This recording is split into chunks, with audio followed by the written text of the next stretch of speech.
Welcome to SF Commercial Property Conversations with Bruce Bean, where Bay Area investments meet expert insights. Get ready to unlock the strategies of commercial real estate success. So today we're talking to Kevin Peixoto from KPA Commercial. He's located in the Valley in Campbell and does a lot of industrial work. So Kevin, it's great to have you. It's an interesting story that your folks came from the Azores and then kind of started real estate here in San Jose. So give us a little clue of how all that came together. So yeah, my parents were born in the Azores, the island of Fayal. They didn't know each other there. They moved here in the 60s. My mom's side of the family sort of heavily invested in real estate and a lot of residential and some commercial stuff. And as growing up, I kind of saw them, how they were able to build wealth through owning real estate. And so as I got older in college, I kind of figured out what I was trying to do. I wanted to get into business, and then I had studied business with an emphasis in real estate at San Diego State, and then kind of knowing what I wanted to do was get into commercial real estate out of college, which I did in 2004. Started with a kind of a boutique real estate firm in the airport area, and worked there for about 2 years. And then 2006, I started my own company and have sort of been doing it ever since. Wow, that's quite a while. So are you still doing any cold calling these days? I do occasionally. Yeah, not as much as I should, but yeah, I don't do as much as I should, but I think that's kind of the basis of getting into this business. If you want to do well in this business, you have to kind of learn the hard work, and if you can get a good basis, I think you can do well as long as you kind of dedicate the time to those types of activities. So is it just you and your firm, or you got some other folks? It's just me. Over the years, I've had people come and then go, but right now it's just me. I share an office with a couple other guys that do development and some guys that do some acquisition, but we all do slightly different things, but I'm the only one who focuses on brokerage. Yeah. Are you using a CRM these days, or what? I try. I've tried a couple over the years. I've subscribed to one right now, but I just never really got focused on kind of cultivating a database long enough to where it's effective for me. You're too busy doing deals to spend too much time there. Yeah. That's always good. Yeah. So off you go. You're in the industrial area. And as we were talking earlier, you said the office market right now is in pretty bad shape in the San Jose area. Yeah, you're seeing some buildings. You're seeing some buildings trading for I'd say almost what land value is sometimes. Some of the sales transactions I've seen, like one, for instance, was on a building that was 200,000 square feet, multi-story office building, sold for $85 a foot. A couple towers downtown San Jose have sold for, $150 a foot. I've even heard the Prune Yard's rumored to be selling for around that price, $150 a foot for the office towers. Yeah. Wow. In the heyday, the Prune Yard was a big time place to be, right? I mean, that was sort of the center place in some ways of downtown San Mateo or not San Jose. Yeah. So yeah, I mean, the office struggled, I think, because of COVID. I think the retail is doing fine. I'm not sure if they're selling that separately, but the office towers are struggling just because of not going to work, that sort of thing. John Barrett by chance downtown? Doesn't ring a bell. Anyway, he's got a tower down there, but I guess he's doing pretty well. So the industrial market is doing pretty well. What's happening with that? Industrial market seems to be doing pretty well. I primarily focus on a lot of owner user sales, some smaller industrial investor sales, and doing some leasing as well. A lot of times I'm working with owner users to purchase a building, whether they're getting SBA financing, paying cash, or maybe a combination where they're putting more money down and getting a conventional loan. A lot of them are owner users, though. Yeah. Well, how is the SBA world these days? Is it easy to get into, easy to get a loan from? I think so. Yeah. I mean, if your company's strong financially, and they can qualify for a loan, I think it's a smart choice for business owners. You're only putting 10% down and you keep the rest of the capital for either hiring more employees, growing your business, buying equipment, you name it, rainy day. So I think there's some benefits to owner users utilizing SBA financing. Some people ask, should I put another 10% down? Well, I run the math for them and show them, like, you're going to save by putting another 10% down, you're saving, $1,000 a month. So if you're going to put another 100, 200, $300,000 down, is it worth saving $1,000 to, $2,000 a month? And they kind of do the math and make a decision. Yeah, yeah. And a lot of times it sounds like it's not really worth it. For $1,000 a month, you might as well just keep the cash and use it elsewhere. Yeah, exactly. That's what they come to the conclusion. Yeah, I would think so. So is the industrial market hopping down there? What do you think is going on? So there is limited inventory. They're not making the types of buildings I sell are generally like anywhere from a 5,000 to maybe, 50,000 square foot building. There's not a lot of 50s. There's not a lot of 40s. There's not a lot of 30s. It's usually 10 to say 20,000. Even then, there's not a whole lot of those buildings available. They're not making any more of those. They're making a lot of bigger buildings, but they're not making the smaller ones. They're not building 10,000 square foot buildings anymore. So those are becoming more and more scarce. And when they do come up, generally they have a high price per square foot because there's not a lot of that inventory out there. I've sold a couple recently. The prices were anywhere from $375 a foot to $410 a foot. Wow. And you see the office market where you're seeing $85 a foot. You can see Yeah, the discrepancy right. in pricing. So there's still demand. SBA rates, I think, right now are for this past month were like 6.51%. And then they blend that with a bank loan. So those are, I think, bank loans right now are probably close to 7%. Wow. Yeah. So it's still a little high, but not too bad. Yeah, I remember back in 06, 07, 08, that's where the rates were. So, people got to use that. I think they just got to get used to that again. Right, right. So off they go into the whole rate situation. So that's kind of what I would classify kind of the flex space size from anywhere from 1,000 to 5,000 square feet. Is that typically what the owner users are buying? They would have sort of office space and warehouse together. Yeah, the 1,000 square feet. I mean, you're more talking about like a condo, maybe an industrial or commercial condo. You start to get to 5,000. There's not a ton of those buildings. Usually, like the kind of average size, I'd say is like 8 to 12 ish. And usually they're like machine shops, general contractors, maybe some sort of distribution, like tool distribution. Someone's selling something to the not the general public necessarily, but maybe other companies in the area, like servicing, parts or something like that, parts supply store or something like that. Generally speaking, though, you're seeing a lot of manufacturers. Like I've seen a lot of PCB manufacturers lately touring some of my buildings. Generally they need a lot of power.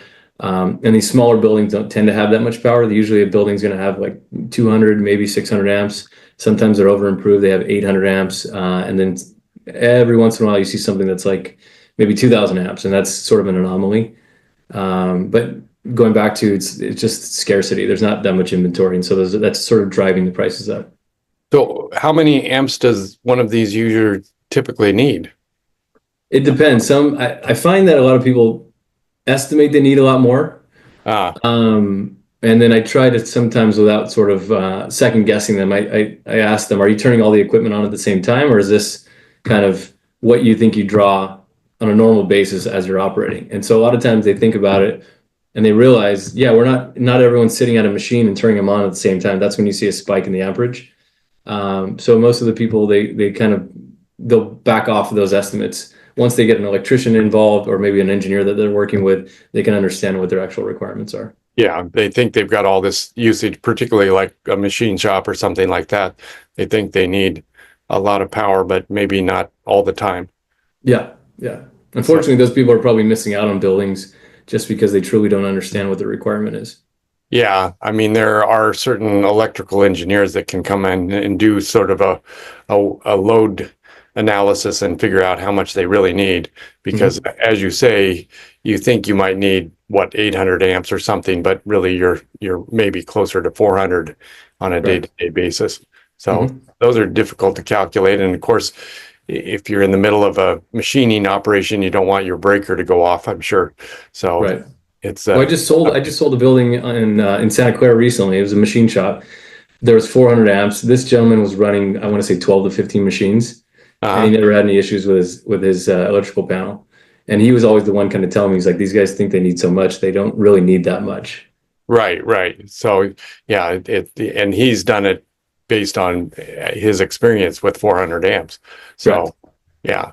Yeah, and we're trying to get an upgrade from PG&E on one of our office buildings, and it's just a nightmare to try and get more power in from PG&E. I mean, we're at least a year and a half out still, probably, from getting them to do the changeover. Yeah, I was going to say 12 to 18 months is pretty standard. Seems like if you go to Santa Clara, you're working with Silicon Valley Power. From what I understand, they're a lot more open to working with companies as long as they can show the need for it. They can upgrade their power a lot easier than PG&E can. Oh, that's interesting. Well, can you get them up here, please? They're only Santa Clara, though. That's the problem. I know. Yeah, yeah. PG&E, that's interesting. I didn't realize that PG&E was not down there in certain sections, so that's kind of nice to have a different option in those locations.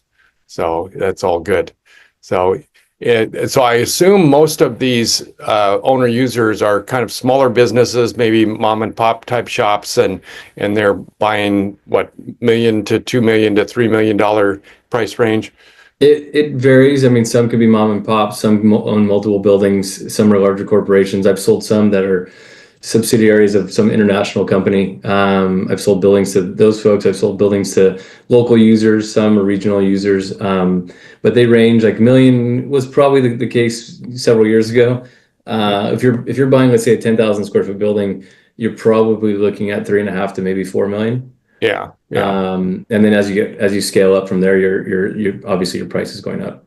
Yeah. So that's so are you trying to work the listing side also? That's most of the time what I'm working on. And then I do work with buyers at the same time. It's kind of I wouldn't say if it's even trade, but I'll have, I don't know, 5 or 6 listings at a time. And then I'll be working with 5 or 6 buyers at a time and kind of various requirements. Yeah. So it's kind of you get a listing, you find out who's out there, and then you can take them to other buildings and so forth and work both sides of the equation. I try not to take unless it doesn't work. Let's say I tour a building, show someone the building. If it absolutely doesn't work, then I'll take them around and see if I can find a fit for them. But generally speaking, some of those will overlap a little bit. One building may not work, but the other one does. So it kind of works its way out. Yeah. So that's a good combination. You get enough inventory, you can move people from one place to another, depending on what they're looking for. Yeah, you get a sense of the market. I mean, so owning real estate and then also doing some leasing and sales kind of gives you a sense of almost like a pulse of the market. You can see who's in the market. Is it active or is it slow? What's I guess what are people looking for, right? Yeah. If I have a number of calls on one particular listing, I know there's a lot of users in that size range. And then if the phones kind of go dead a little bit, that maybe there's either a lull in the market or people are out of town for whatever reason. A lot of times, like vacations or holidays, people tend to slow down a little bit and they're not doing much. So you own some real estate yourself. So is your kind of goal to keep that growing your portfolio and eventually retire off of your portfolio? Something along those lines, yeah. I mean, I'd like to continue buying buildings. I bought a few. I've kind of had a stint where I was buying one every year, and that's sort of slowed down now. It's maybe every year and a half, but it's just because it's sort of the opportunities haven't been as plentiful, I guess.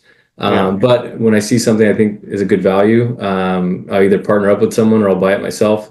And so I'd like to continue doing that. And in the future, my son has mentioned maybe he wants to get involved in the business. We'll see if that happens. But I'd like to be a mentor for him and see if he can kind of carry the torch and help me, into retirement. Yeah, there you go. Nice. Well, how old's your son? He's 15. Oh, no. Oh, okay. All right. And he's younger. I have 3 kids. I have a 4-year-old, a 13-year-old, and a 15-year-old. Oh, you got the thread. Wow. Okay. Yeah, and the 15-year-old and the 13-year-old, when they were younger, I think they were probably like 7 and 8. I would give them math problems, like real estate related math problems, like word problems. Yeah. See if they, just so they understand, it gets the kind of wheels moving, to understand like net income and expenses and so on, and how do you come down to your net income after all your expenses and how that works. So I want them to understand, have that base of knowledge. So when they get older, whether they're in real estate or not, they at least have a sense of it. They know their dad did this, and hopefully they can buy their own stuff later on as well. So what are you seeing for cap rates out there? Are you buying mostly buildings with tenants, or are you buying empty buildings? The ones I bought recently, they like I bought one last year. It was vacant. It was just an older building that it's sat vacant for about 5 years, Wow. at least 5 years. So sometimes buying real estate without tenants is actually more desirable, just because you're not stuck with a tenant, whether they have options or they're just a pain to work with.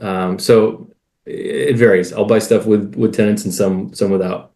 Yeah. So, well, as in real estate, you go where the opportunity is. Maybe a vacant building at a good price is a much better way to go than getting a low cap rate and a steady tenant. So Yeah. just depends. There's some opportunities where maybe an owner just is tired of owning something. Like they're not, they're just, maybe their tenant's been sort of a thorn on their side. They want to be done with it. Or it's been mismanaged sometimes. Sometimes that happens. It's just mismanaged, or someone doesn't have the vision anymore and they just want to move on to something else. Sometimes it's family, where it's like there's a group of family members that inherited property and they just want to be done with it and move on. Sometimes those are good opportunities. I mean, you want to make obviously you don't want to take advantage of people, and you also want to get a fair deal if you're buying something. So you just got to make sure you're evaluating your options when you're buying something. So I assume you're managing your own properties. Generally speaking, yes. I have a couple things out of the area, not too far from here, but that I don't travel to. Most of the stuff I have is locally. I can go to in 30 Yeah. minutes tops.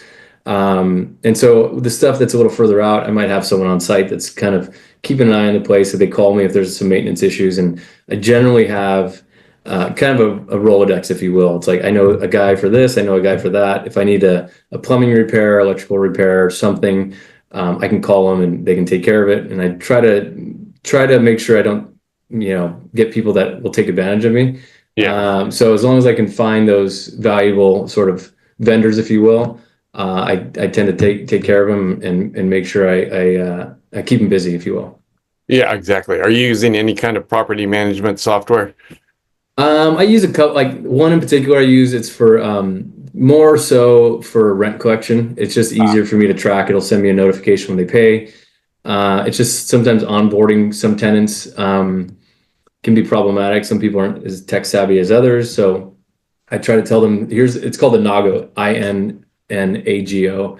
And it's a simple software. I mean, it's not that simple. There's some nuances to it, but it's free to an owner if you're using it. And Wow. the way they generate fees apparently is through their rent collection. So they're on the other end, the tenants pay either a 2%, I think or a $2 fee for like an ACH payment or bank transfer. Right. And then if they want to use their credit card, I think it's like a $30 fee. But basically you can send them invoices and then you can set them up so they're paying automatically every month.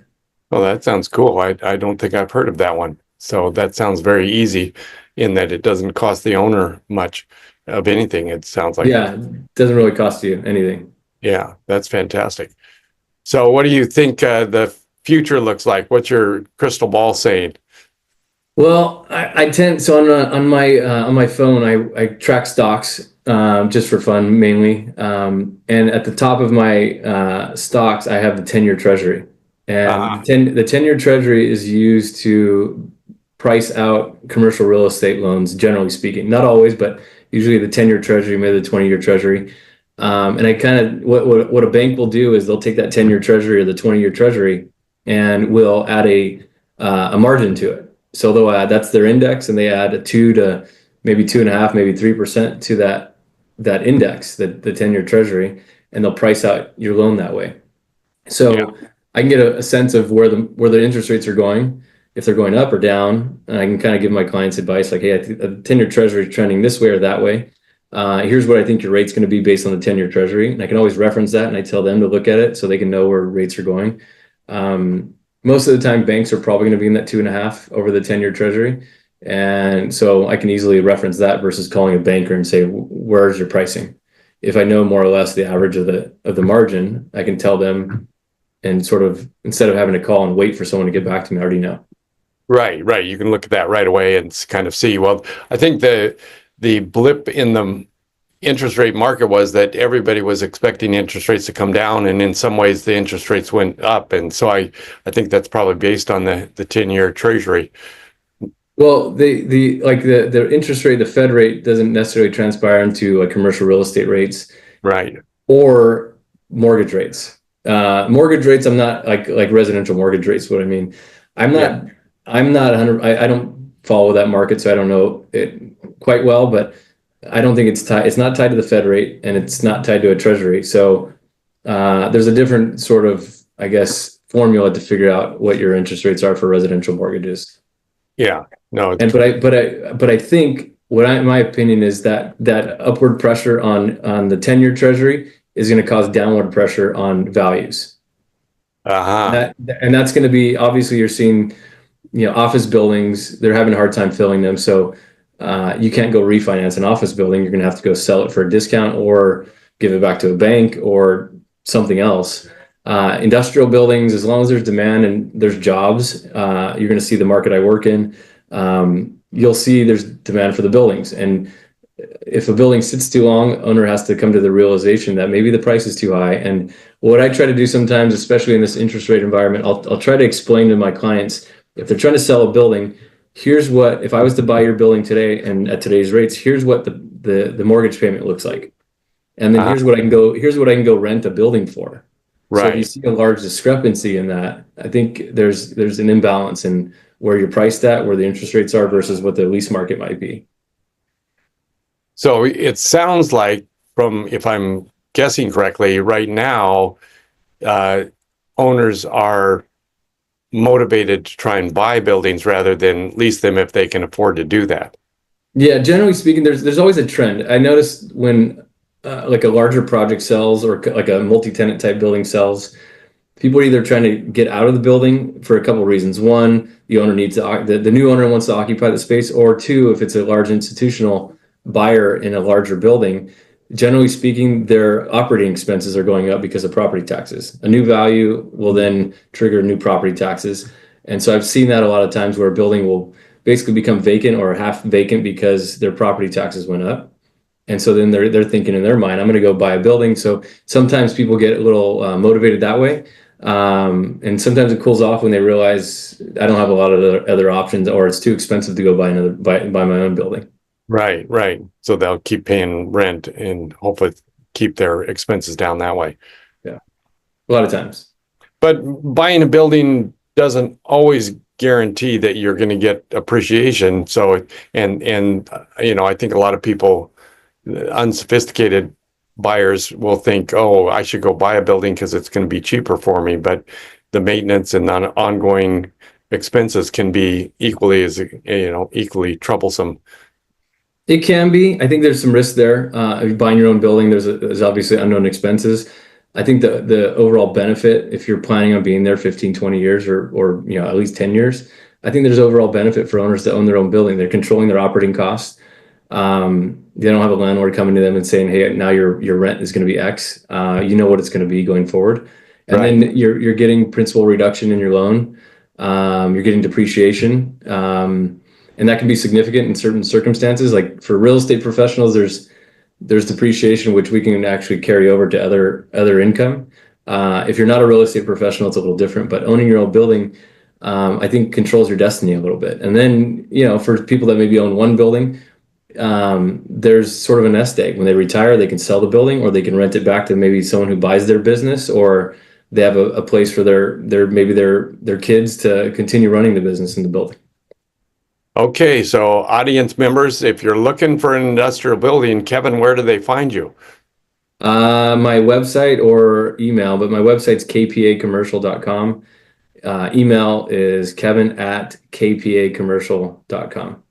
Oh, fantastic. I think you would be in great hands if you needed a warehouse and needed one in the Valley or thereabouts. Please contact Kevin. Thank you. All right. We will talk to you soon down the road here. Okay, sounds good. That's a wrap on today's journey through the SF commercial real estate scene. Ready to share your story? Visit sfcommercialconversations.com/guest. Your insights could lead the next conversation.